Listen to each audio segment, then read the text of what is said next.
Good morning, everyone. I'm Julie Livingston of Want Leverage Communications, back for another episode of PR Patter, my semi weekly show where we talk about thought leadership, public relations, and LinkedIn marketing.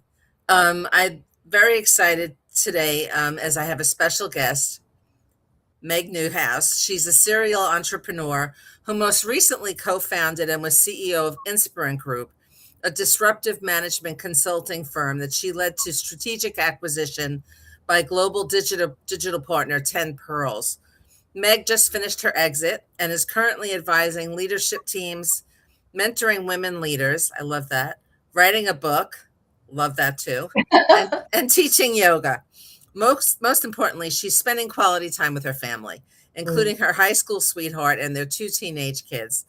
She enjoys traveling any chance she gets and lives for hosting a good sober mesa. So welcome, Meg, and let's start right there. What is a sober mesa?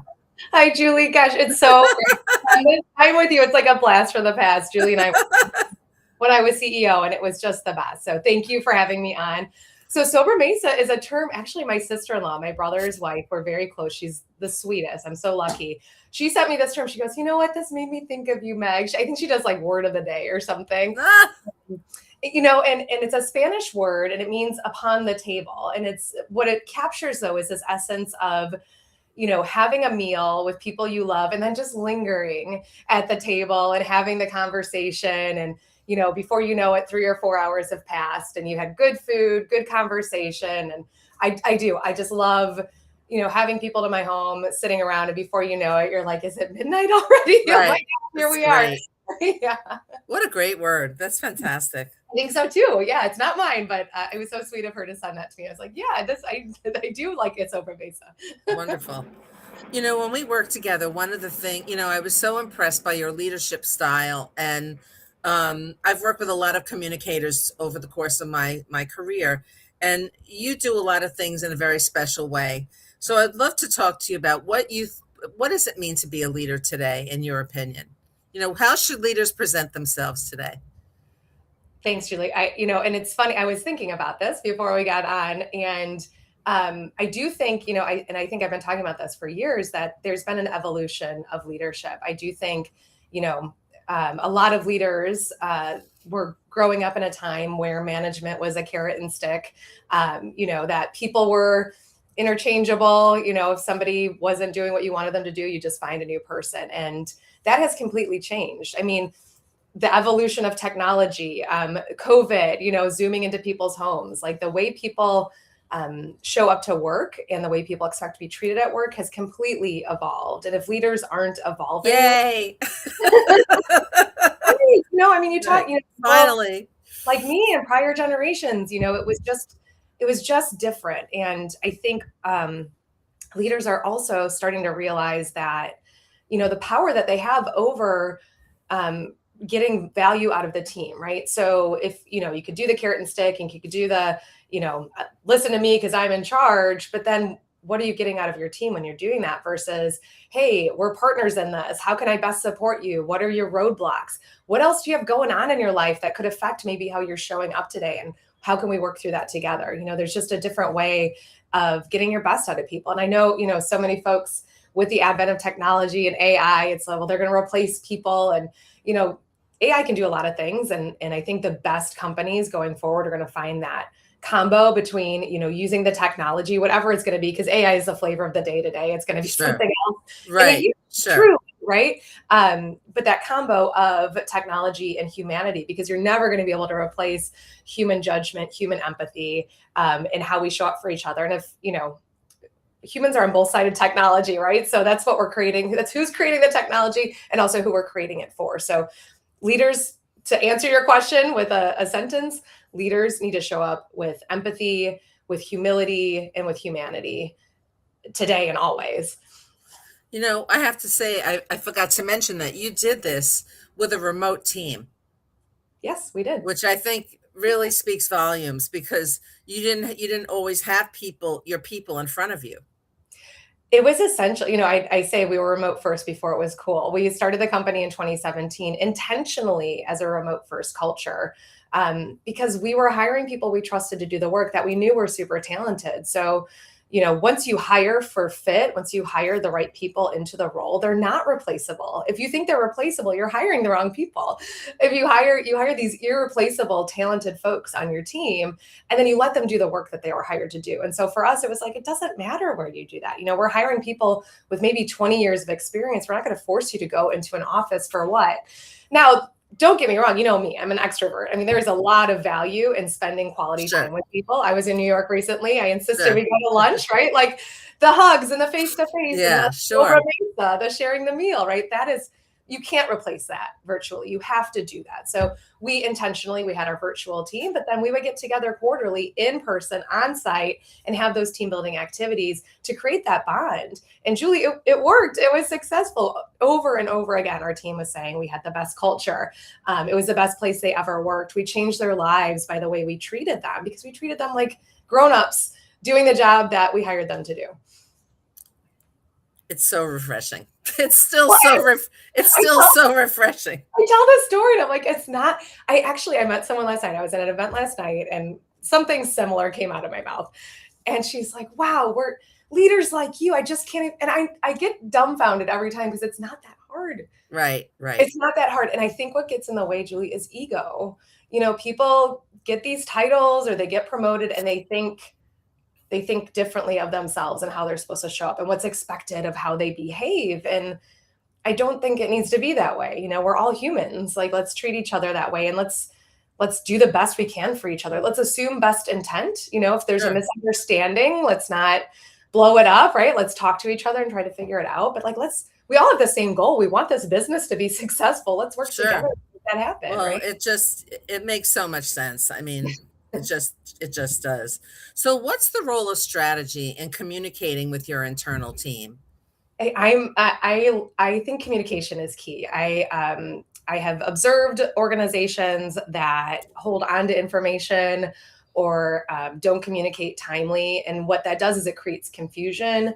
It breaks trust because people hear things and then they start talking and then they come up with their own stories. So, being strategic about communication and communicating regularly and honestly and openly with the team. Again, you hired some grownups. They can handle the hard truth.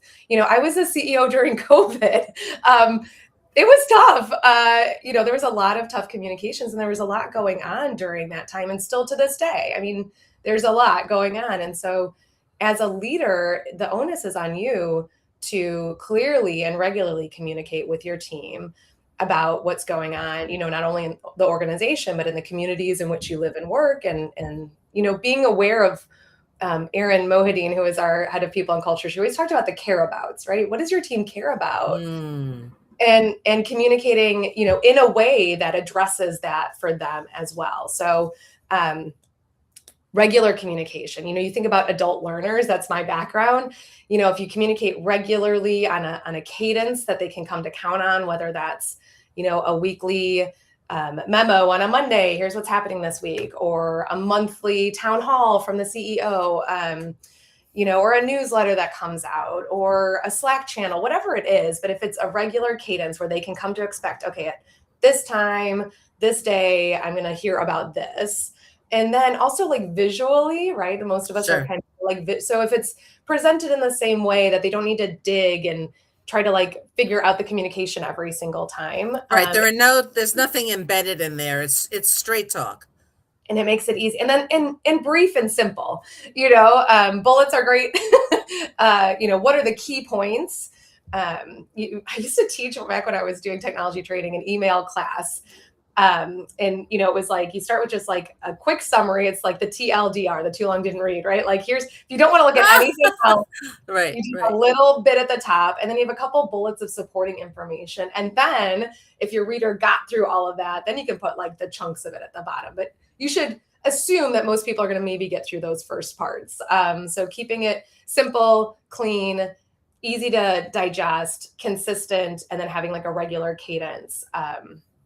It helps people relax and trust. Oh, there's no question about it. I mean, I go back to my days in the corporate world, and there was such an environment of fear And it's funny, I was watching some of the previews of the new Devil Wears Prada 2 movie, and I swear I lived some of that Oh, when Julie. I was in the fashion business. Yeah. So there's no question about it.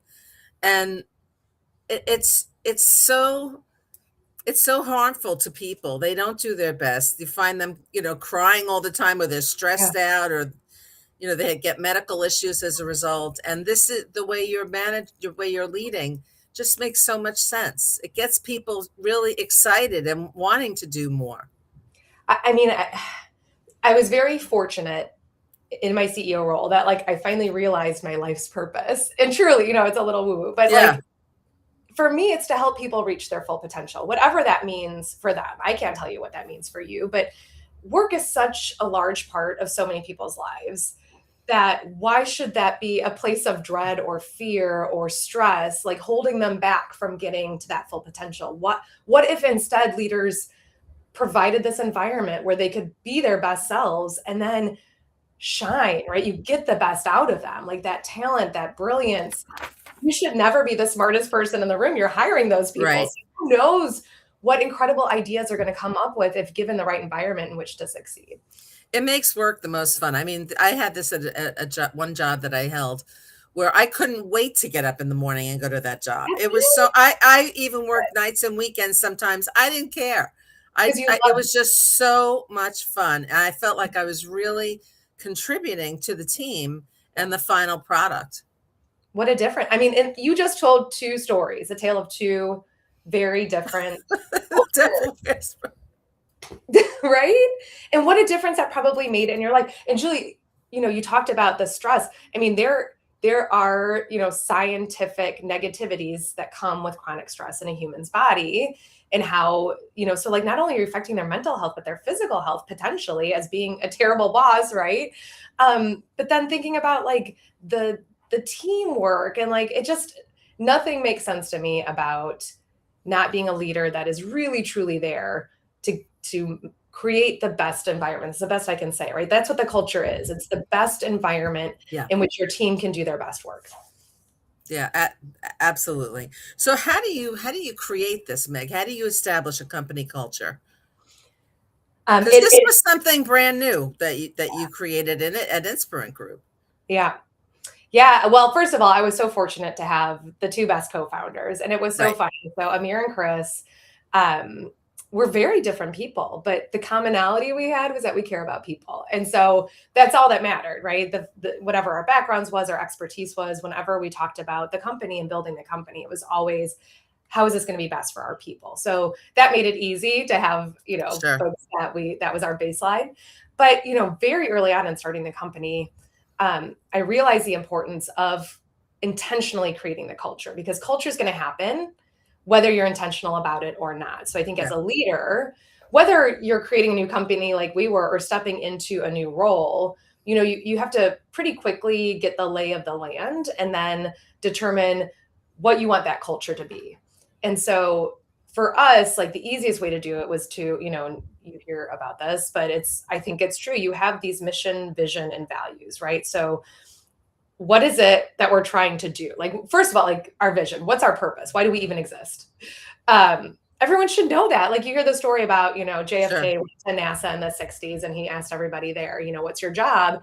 Down to the janitor. And the janitor said to put a man on the moon, right? So like, but that story tells the fact that like, I want to go into an organization and ask everybody, what's the purpose of the company? What are you guys trying to do? And they all have the same answer. They're all aligned. This is why we're here, right? It also gives them fodder to spread the word whenever they're at a cocktail party or a networking event. They're spewing the same information, the same line about, so it really creates cohesiveness. And what you're talking about there is a brand ambassador, right? If you want to be the market leader, you want all of your employees at cocktail parties or wherever they are to be singing your praises, not being like, oh, it sucks to work here, right? Like, no. Right? So that's the vision. The mission is like how we're going to get there, right? What are the things that we're doing? What's your role in this? But the values, Julie, honestly, like more than just a poster on the wall. I think 3 to 5 are the right amount of values. Much more than that, people can't remember them. But you come up with these core values, and that to me is like the embodiment. I always called it like the soul of our organization, right? Like this is who we are, how we show up. We had three. And it wasn't just these words on the wall, it was behaviors associated with each of the core values. So, right, we have integrity was one of ours. But what does that actually mean? Like, how do we show up? How do we behave to demonstrate that we have integrity? So we had bullets of behaviors that we said, as we called ourselves the unconsultants. As an unconsultant, to show that you have integrity, here are the 10 things or whatever it was. And we went over this. I mean, this is how we interviewed people. We'd interview based on our values. We would onboard and talk about our values and the behaviors associated with them. We would, we had an email box where people could nominate their colleagues for exhibiting those values. Hey, you know, I saw Julie, you know, she was exhibiting care about the greater good by doing this, this, and this. And then at the end of the year at our December, you know, celebration party, we would, based on these nominations, we would award every year. Someone would get one award based on the value. We had 3 awards, and they would get a monetary benefit from that, right? So not only would we celebrate them and be like, oh my gosh, our Have Integrity winner of the year is, but then they get a cash bonus. Yeah. You know, it was a big deal. It was definitely like the fabric of our culture. But what it does is it also helps decision making be much easier, right? If I need to run a tough decision through my values and it doesn't line up with one of those, then it makes decision making a little bit easier. Oh, absolutely. How are you using LinkedIn these days? Because I see you've been posting such great stuff. And I would imagine, I'm so glad you're back. You have so much to say. And I'm sure a lot of it is, well, I want you to talk about your book too. Yeah, thank you. You know, I've had a journey, and I'm now, you know, I think of life as a constant evolution. So I'm in this new evolution. You know, as you mentioned in my intro, you know, I had the great honor of leading Insprint Group to an acquisition. We did some great work as part of the acquisition, and then my time has ended, and I'm on to my new thing. So what I'm doing is, you know, it's evolution, this reinvention, and based on my years of experience, not only as a leader myself, but I have had the good fortune of working with executive teams and a handful of organizations, Fortune 500s, nonprofits, any number of industries. And people are people. I can tell you that. It's so funny. I've had a couple of these executives be like, how do we line up to other teams you work with? Are we the best? Are we the worst? You know, and it's just people are people. You get a group of people together, there's going to be some dysfunction, and you just have to work through that. But based on all of these experiences I've had, as well as my own personal joy and journey with yoga, as you mentioned in the beginning. So I've been practicing yoga for over 20 years now. I became a certified instructor in 2021, and I've been teaching for the last 2 years. And right now I teach pretty regularly, and it brings me such joy. So there are 8 limbs of yoga. So most people, especially in the Western world, think of yoga as the poses in the class, but that's just one part of it. There's 7 others. So tying that into modern leadership, it's called the Calm Leader. And so when you see my LinkedIn posts, it's, you know, things I've observed, obviously my opinions, as well as, you know, kind of tying it back to this idea of showing up for your team in a certain way. And I do think it all comes from the top. So as a CEO, sorry, CEOs that are listening, but it's really on you to set the tone and tenor for your organization. If you're chaotic or inconsistent or you know, angry or frustrated, that's kind of how your team's going to function, and it's going to be dysfunctional under that kind of leadership. But if you're calm and measured and consistent, if you communicate well, if you're a good listener, that's going to permeate throughout the team as well, and you'll get the best out of your people in that way. Yeah, no, that's great. I'm looking forward to seeing the final book, the final product. You both, friend. I know. It's a long road, but it'll be worth it. Thank you. Yeah, that's awesome. That's great.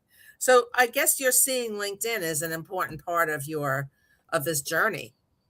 You know, Julie, working with you those years when you came in and helped to create my brand as a leader, it was a significant change in my life. And I'm so grateful to you. You really kind of uncorked something in me to be able to find my voice and speak freely about the way that I view leadership, especially in corporate America. So thanks to you.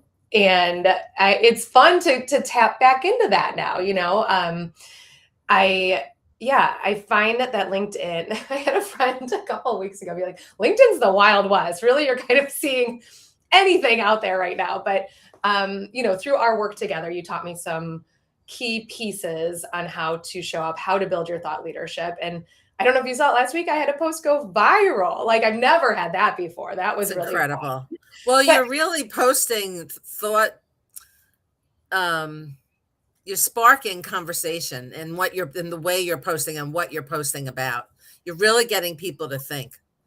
That's great. And I'm not, I wish I could say that was intentional. I'm really, Julie, just, I guess, just speaking from my heart and what I believe and hoping that, I mean, especially with that one that just went viral, it was the one about, uh, you know, the, I try to bleep out the word, but, you know, Right. that, yeah, you know, just not showing up as an a-hole, right? So like, that I resonated. love that one. Well, and it Loved kind it. of, I mean, it honestly made me kind of sad that it resonated so much because that makes me think that unfortunately people are still seeing a lot of this in the workplace. And again, like you know, I live in my little bubble and I'm like, we've all evolved, haven't we?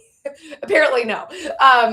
But, you know, I think it feels really good to strike a nerve and to open these conversations. And my hope in sharing my thought leadership, my experience, is that perhaps someone sees it and it makes them think about things a little bit differently or makes them pause and reflect about maybe how they're showing up, and that it could be done differently. It's great.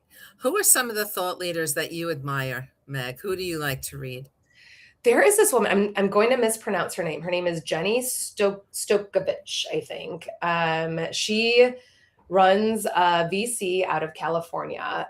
What drew me in is she every Wednesday highlights a very successful female founder that you might not have heard of. That's her whole thing. So she tells the entire story of how this woman came into her role, and What a it's like great thing. it is really, she does it. It's very well done. She talks, a lot of people have tried to mimic it. And so she talks about how much time she spends on it and it's her craft.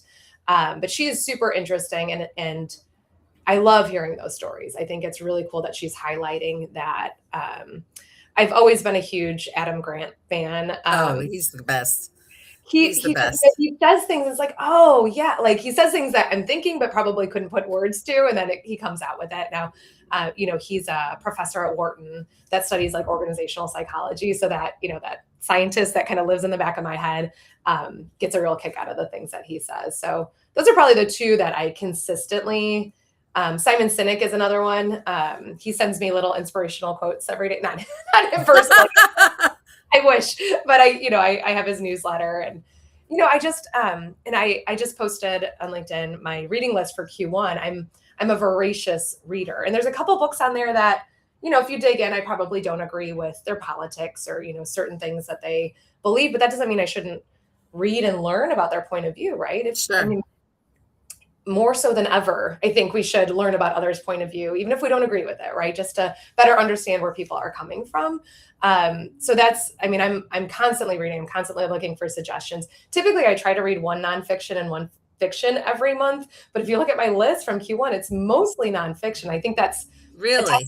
I think it's a testament to my evolution. Like I'm looking for knowledge, I'm looking for data and information, and really trying to learn as much as I can during this next evolution in my life. Yeah. So exciting. So exciting. Meg, it's been so great to have you on today. Thank you I so much. adore you, Julie. Thank you for Um, the time. this is wonderful. And if you like what you saw today, visit my website at wantleverage.com and let's talk about thought leadership for you.